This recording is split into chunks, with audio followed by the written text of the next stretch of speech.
Hey everyone, welcome to episode 6 of the Spark podcast. My name is Jack, I'll be your host, and today we're going to talk about the Fermi Paradox. Now, this isn't something that I can explain in one sentence. It's going to take a while, so you're going to need to, don't pay too much attention. Have me on in the background. I'm going to talk a lot about numbers, but it's nothing really you don't need to remember everything I say. That's probably good advice for life. Never remember everything that someone says. But I think we're going to have to get into this because this may be a long episode. I like to start off with a quote from an author, Arthur C. Clarke, and he said, "Two possibilities exist. Either we are alone in the universe or we are not. Both are equally terrifying." And I kind of agree with that. And the question of life existing outside this little blue speck in the middle of the vast and potentially infinite universe is one that has plagued mankind for a while. I don't know how long. Humans have been around for about 50,000 years. I'd imagine that we didn't even come up with the concept of other life outside. Well, we didn't even come up with the concept of this planet for a long time. So I don't know how long people have wondering about life outside of Earth. But it's been people have been thinking about it since before I was born, and since before you were born, definitely. But we're going to get into it. We're going to get into space. Space is fucking huge. There's a thing I like to do if I'm ever feeling stressed out. I like to go out at nighttime and look up into the sky, and I see all the stars up there, and I just go, wow, I am tiny and infinitesimal, and I do not matter at all to the entire universe. There is nothing I can do that will either affect the universe or make it worse in any way, shape, or form whatsoever. Now, there are things in my life that I do care about, like pretty much everything in my life, but I cannot affect the entire universe. There's nothing I can do to affect all of it, and that gives me like great peace for whatever reason. That I'm only going to be here for a little blip of time, and nothing I do really matters in the long run. And I like that. So we're going to get into how big space really is. All of the information I'm going to talk about here I got from waitbutwhy.com. It was written by Tim Urban in 2014. It's a great article. It's written really well. He's a bit sarcastic with it at some points. So I'd recommend reading it. I'm going to go through a lot of it right now. Don't get me wrong. I took a lot of inspiration from it. We'll say that. But go check it out. Very good. Very nice website, actually. They talk about a lot of different things, but we're going to just stick to this one subject. Okay, we're going to start off with a little bit of maths, and we might as well get right into it. There are approximately 100 to 400 billion stars in our galaxy, the Milky Way. That's roughly equal to the number of galaxies in the observable universe. So, in total, if we say that there's the same number of stars in each galaxy, which we're pretty sure that there are, we can say that there are in total either between 10 to the 22 and 10 to the 24 total stars. That is 1 with 22 zeros after it, or a 1 with 24 zeros after it. Total number of stars in the observable universe. That's a lot. That's a hard thing to wrap our head around as a human. We're not used to dealing with numbers like above 1,000. We can't visualize it. Like I can visualize like 50,000. That's the amount of people that can fit in a stadium. That's a lot. This is way bigger than that. That is roughly equivalent to, that is pretty much equivalent to 10,000 stars for every grain of sand on every beach on Earth. So if you pick up a grain of sand and we're using that as our marker, that grain is equivalent to 10,000 stars. Now, scientists believe that between 5% to 20% of these are sun-like. They're kind of similar in size, temperature, and luminosity to our sun, our star, the sun. So we'll take the more conservative estimate of 5%, which is 500 quintillion. That's 500 billion billion. That's a lot of stars. How many of these sun-like stars might be orbited by Earth-like planets? That would be planets that are similar in temperature and could have water that will sustain life. There's a conservative estimate of 22% of these. That is roughly 100 billion 100 billion billion Earth-like planets, which could potentially support life similar to that on Earth. That's just in the observable universe. Well, the observable universe is pretty much all of the universe if you think about it, but that's another subject, right? So we're going to say there's roughly 100 billion Earth-like planets which could potentially support life similar to that on Earth. Your audio isn't fucking up. I said billion twice. That's 100 billion billion. 100 quintillion.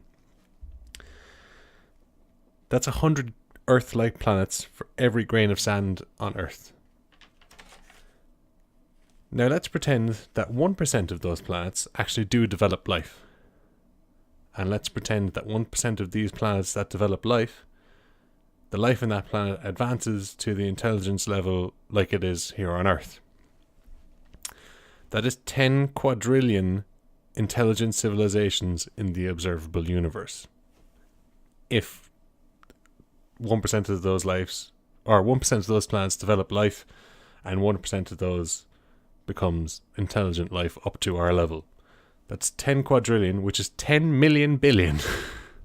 10 million billion intelligent civilizations in the observable universe. In just the Milky Way, if we do the same maths, that would mean that there are 1 billion Earth-like planets in our galaxy with 100,000 intelligent civilizations. Now, we've tried to look for these. There's an organization called SETI.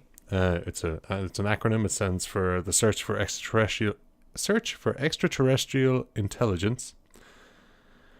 They have never picked up a signal. Not one. Nothing from intelligent life. And it gets even weirder than that.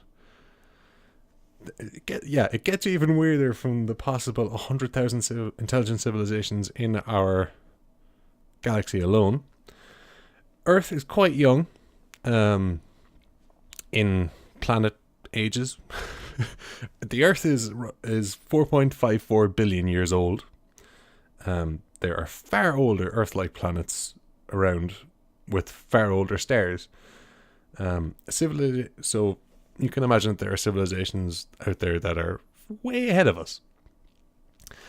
And if you stop and think about that, if you think about a civilization 1,000 years ahead of us, it would be as shocking to us as our world would be to a medieval person.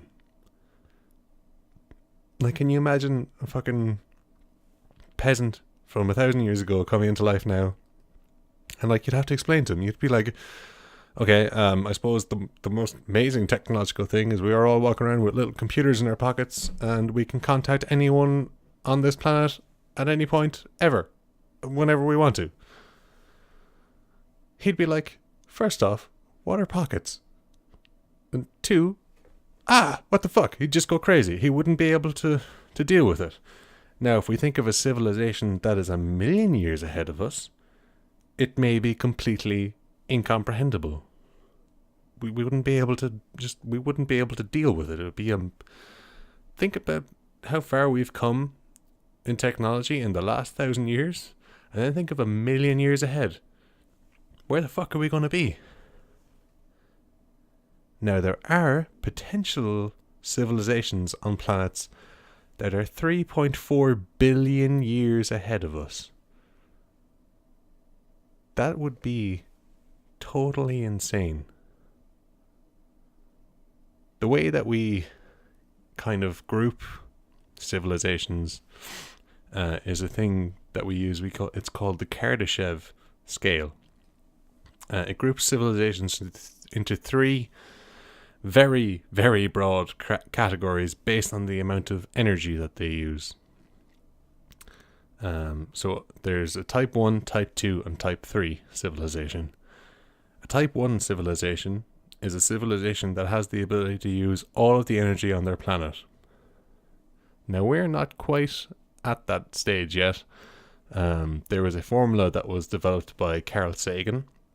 He's one of my favorite scientists who ever lived, I suppose. He's the guy who did the original Cosmos back in the 70s, I want to say. Was it the 80s? I'm not sure. But he's the guy that Neil deGrasse Tyson kind of gets all his inspiration from. And Neil deGrasse Tyson did the actual new Cosmos series. It's on Netflix. Go watch it. It's awesome. Anything to do with space that Neil deGrasse Tyson is talking about, just go listen to it. The man knows what he's talking about. He's a very intelligent, very handsome man. But Carl Sagan, the original super space scientist guy, created a formula for the Kardashev scale, which puts us as a type 0.7 civilization. So we're like almost a type 1 civilization, but not quite. Now, I have no idea what the factors are in this formula, and I don't know how we can get up more. I suppose we just harness more energy. But it's a long way off. That's a type 1 civilization. If we can harness all of the energy on the planet, we'll become a type 1 civilization. Now, a type 2 civilization is much more than that. They can harness all of the energy of their host star. We're not even close to this. We are very far away. Our best scientists and engineers have a guess. We could possibly do this if we made a Dyson sphere. Now, a Dyson sphere could be a whole other podcast.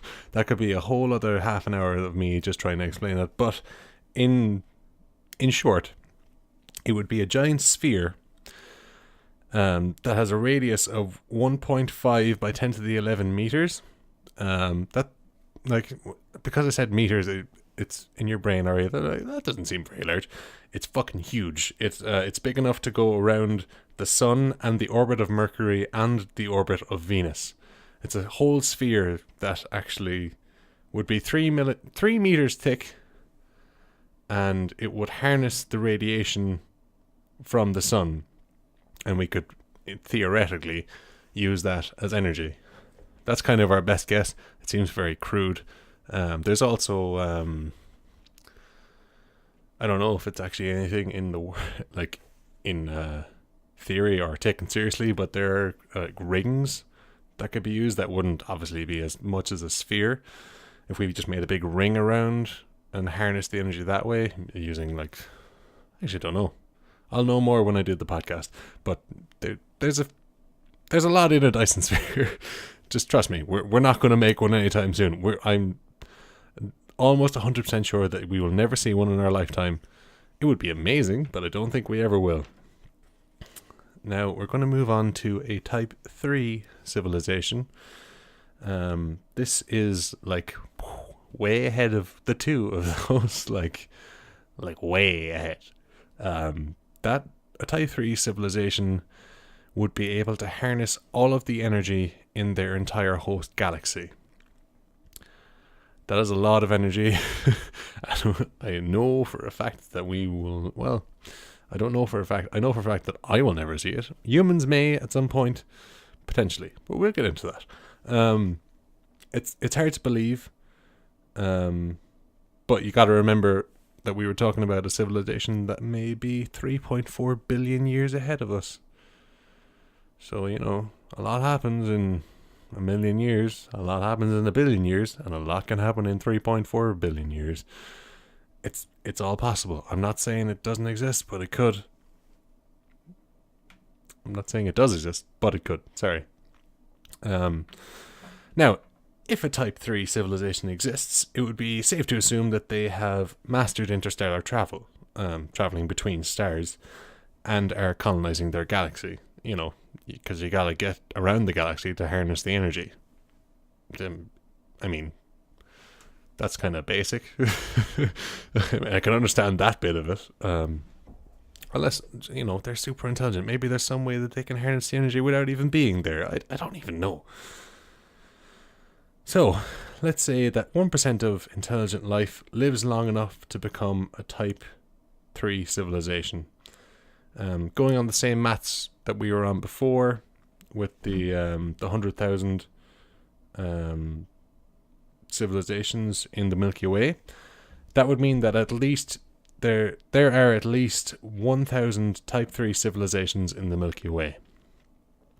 Given their ability to harness all of the energy in the entire galaxy, we would be able to know where they are. We'd probably fucking notice people doing that. Just like hopping around from planet to planet, taking all the sun's energy and fucking off again. But we never had. We've never seen them. Never heard of them. Never gotten a signal from them. So where the fuck is everyone? That, ladies and gentlemen, is the Fermi Paradox. The maths is telling us that there should be thousands of them, but we've never heard of them. So what the fuck? What the fuck is going on? Where the fuck are all the aliens? And that's the end of the podcast. Nah, it's fine. No, that was a lot of information in one go. So it's something that's strange to wrap your head around. Before I kind of looked into it, well, I suppose when I was very young, the idea of extraterrestrial life is just weird. Like, it was something that I'd never expected to see. Now I'm like, where the fuck is it? Where the fuck is everyone? It seemed impossible to me that we were special and that we were the only ones. But now that you kind of do the maths and you know that all these Earth-like planets are out there, there's got to be something, right? And why isn't anyone ahead of us? There are two groups of explanations for why no one has ever made contact with us. I suppose we'll just jump right into it. Explanation group 1 is that there are no signs of higher civilizations because there are no higher civilizations in existence. So there'd be no type 2s or type 3 civilizations. The ones that can harness the energy of their star and the ones that can harness the energy of their entire galaxy. There are no super... Sorry, this theory states that there are no super advanced civilizations, and since the maths suggests that there are thousands of them in our own galaxy alone, something else must be going on. Some variable must be fucking things up for the maths. Enter the Great Filter. This is one of my favorite theories about life. It's something that's very interesting, and it's kind of morbidly dark in some ways. The theory of the Great Filter is that at some point, from pre-life to type 3 intelligence, there is a wall that is extremely difficult or impossible for life to pass. Now, it's not a physical wall, it's a metaphorical wall. So the Great Filter is somewhere in our timeline, but we don't know where. There are 3 possibilities. Possibility 1 is we're rare, and the Great Filter is behind us. This would make us very special, and the question would then be which step did we get past that everyone else is getting stuck on, or that a lot of civilizations are getting stuck on? Because if the Great Filter is behind us, it doesn't mean that we're the only ones who have gotten past it. I have stated before that it's extremely difficult or impossible, but if we've passed it, there's a real chance that other civilizations have passed it. So we're rare, not unique. That's one possibility. The Great Filter could be at the very beginning. It may be incredibly unusual for life to begin at all, or it may have been when life jumped from simple prokaryote cells to complex eukaryote cells. Or it could be fucking anything. Nobody knows. That's the point. It's nice to think about it. That would be great. That's one that I believe personally on my own, just kind of intuitively, is that it may be very unusual for life to begin at all.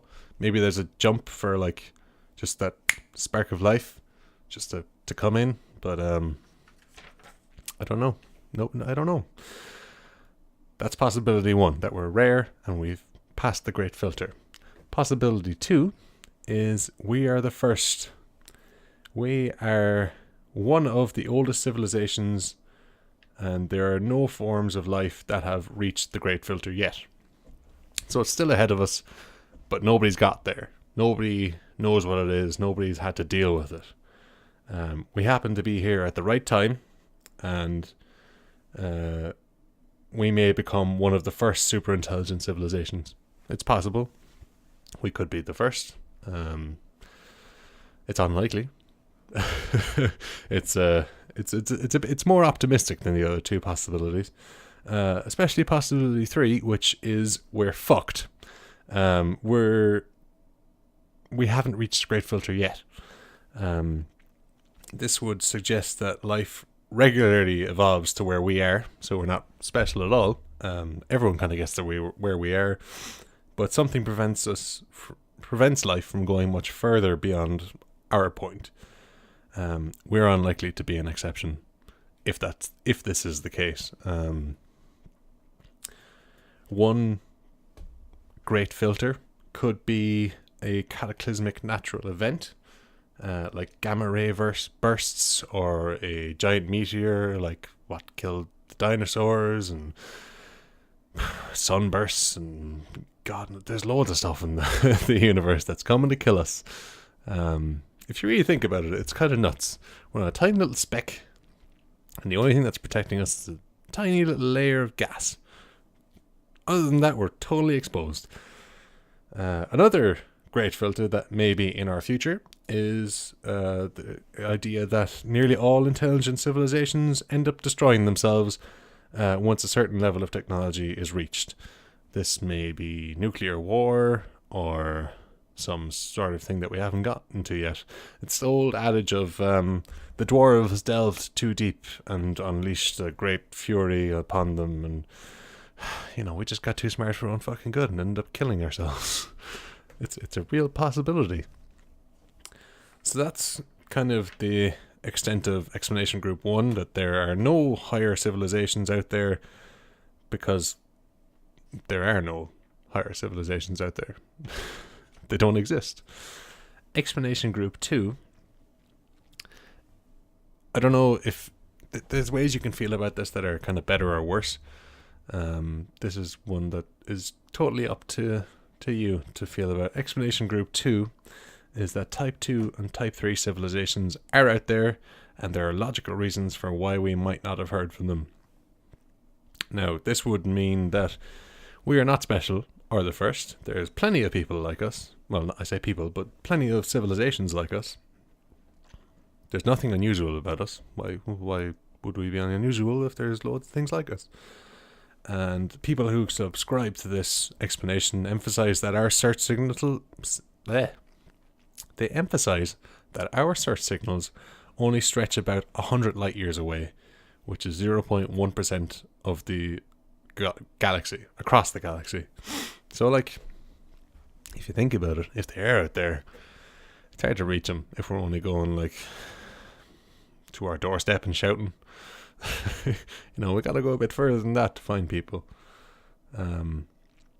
There are 10 explanations that are listed on waitbutwhy.com, and they're rather interesting. They're thinkers. The first one is that super intelligent life could have visited Earth before we were here. Now, if you think about it, humans haven't been around for even a mediocre length of time. We were just here a little blip in the whole time that life has existed. Humans have been around for 50,000 years. It's possible that super intelligent life was here before that. You got to think there's 3.4 billion years of a fucking jump we have to we have to contend with. Now it is possible that aliens were here when before we started recording history. Recorded history is only like 5,500 years old, so maybe there were some fucking cavemen who were seeing some crazy alien shit, and there's no way that they could record it, and someone had heart attacks and died, and they all died, but nobody knows about it. Another explanation is the galaxy has been colonized, but we just happen to live in a desolate rural area, and nobody could be fucking bothered to come have a look. It's crazy. We could be like one of, it was in the news recently that some missionary went out to a tribe that hadn't been contacted by humans and was just shot full of arrows. I can't remember where that island is. Oh well, it's not really important, but we could be like that. We could just be in the middle of fucking nowhere and nobody's bothered to come out and have a look for us. It could be that the entire concept of physical colonization is hilariously backward to a super advanced species. They could be a type 2 civilization who have harnessed the energy of their star and have created a fucking paradise for themselves, and they're like, why would we go anywhere? Everything is great here. It's fantastic. We're going to get all our energy from the sun. We're going to smoke this fucking plant, and we're just going to enjoy the rest of our lives, and everyone's going to be happy forever. Why would we go anywhere? That's a possibility. I don't know what aliens think like. That's what I would think like. It's just like, everything's going great. Why the fuck are we going to Mars? No, I want to go to Mars. It'd be cool. But yeah, they might just colonize their own galaxy and just leave us alone. Leave the rest of us alone. Like, so we've done enough. There's a few scary ones. Like, there are some predator civilizations, we'll call them, and most intelligent life knows better than to broadcast any outgoing signals and advertise their location.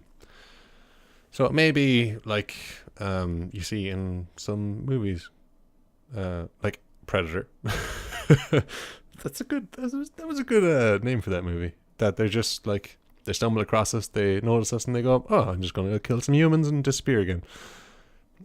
Or they may actually wipe out our entire civilization. It's kind of a scary possibility now that I think about it. But yeah, that's a possibility.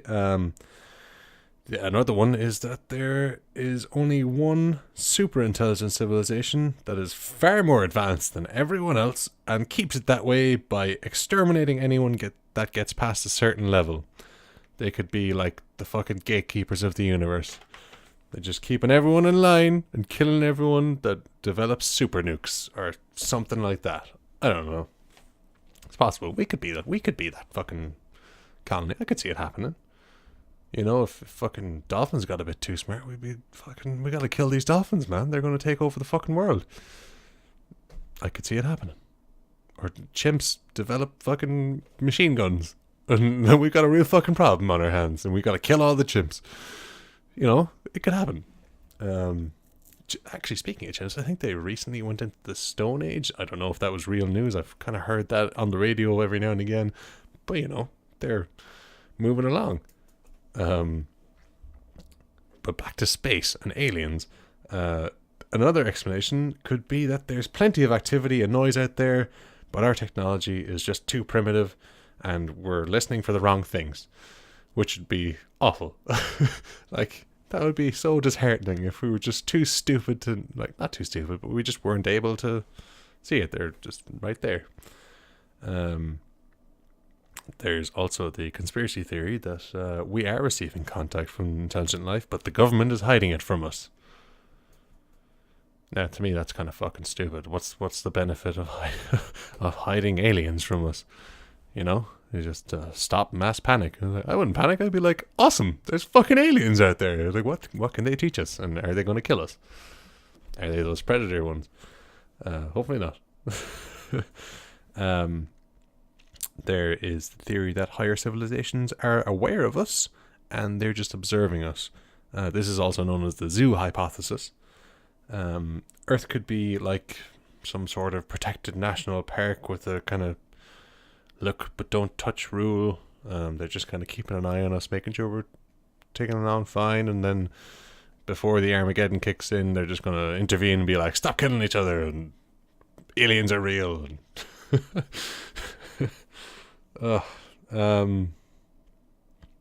There's also the possibility that higher civilizations are here all around us, but we're just too primitive and dumb to perceive them. Like the example that they give is, who came up with it? It was Michio Kaku. I'm not sure who he is, but I'm going to attribute it to him. He says, let's say we have an anthill in the middle of the forest, and right next to the anthill they're building a 10-lane superhighway. And the question is, would the ants be able to understand what a 10-lane superhighway is? And would the ants be able to understand the technology and the intentions of the beings building the highway next to them? So, like, it is possible that super advanced technology or super advanced civilizations are just building shit around us all the time, and we just can't fucking perceive it. We just have no idea what's going on. One possibility is that they're like fucking fourth dimensional beings and we can't even perceive them at all, and they're just hanging around all the time like fucking ghosts watching us jerk off and fuck each other. Fucking perverts. Pervert aliens. There's also the possibility that we're completely wrong about our reality, and this is all a simulation. Or even better yet, this is all a part of your imagination. Or you're the part of my imagination. Or we're both a part of Donald Trump's imagination. Possibly. But unlikely, I think. I don't know. I don't want to say that anything is unlikely anymore. I've been fucked up. The thing about the simulation thing is that simulations are like VR technology is going to get so much better and better and better and better and better and better and better, like infinitely so, that it'll get to a point where it's completely indiscernible from real life. And that's an inevitability in most people's minds. Not in most people's minds, but in people who think about this shit. Like Elon Musk said it. And it's possible. There's two possibilities. Either we are going to make that, or someone else has made that and we're stuck in it. But that's something else to deal with entirely. Back to aliens. Fucking tangents, man. I don't know.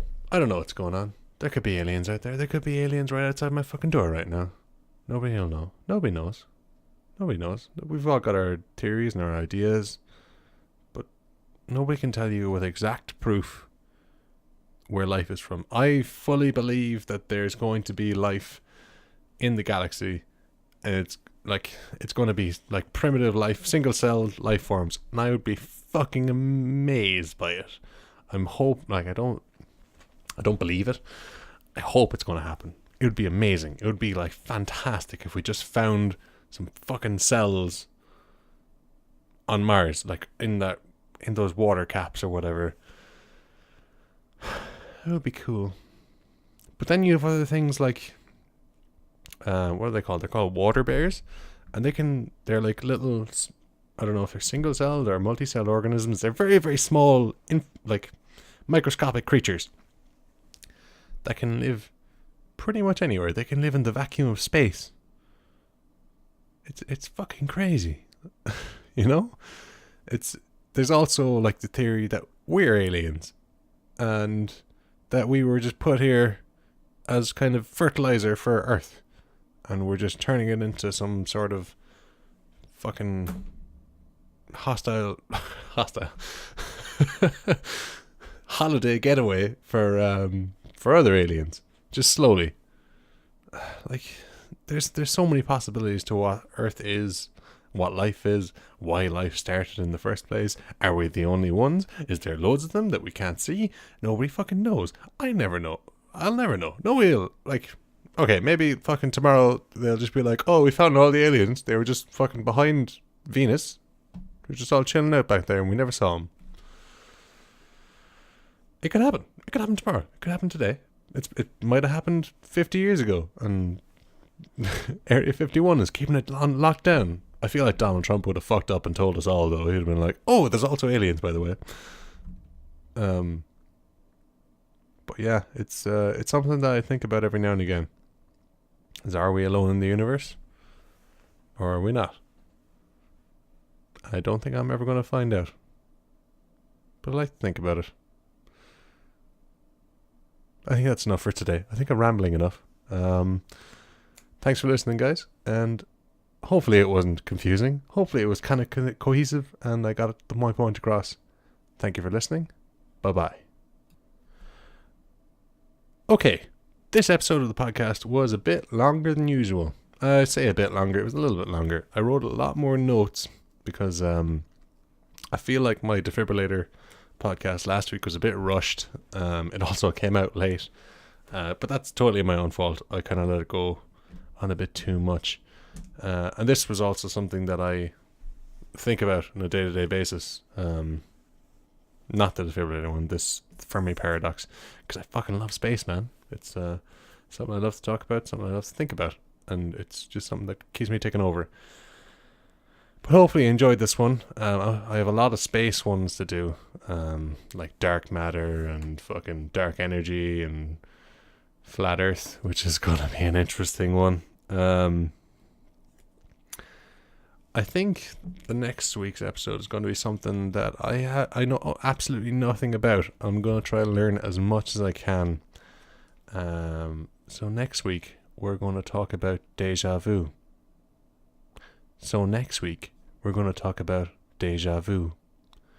I have a lot of theories about deja vu. It's also something that I think about whenever it happens to me. But yeah, I suppose you're gonna have to wait until next week, and then we're gonna find out what the fuck is up with deja vu. I want to thank you guys for listening. If you ever want to make contact with me, you gotta get at me on Twitter. It's at Podcast Spark. That's PodcastSpark. Just tell me if you enjoyed the podcast, if I'm doing something wrong, if I made a mistake. That'd be great, because I want to learn, man. But again, thank you for listening. If you want to learn more about the Fermi Paradox, there's a lovely video by Kurzgesagt on YouTube. Just type in the Fermi Paradox and I'm pretty sure it's the first one that comes up. They have amazing illustrations and they go through it step by step very clearly. If it's something you're interested in, go check it out. But thank you for listening, guys, and I will see you next week. Bye bye.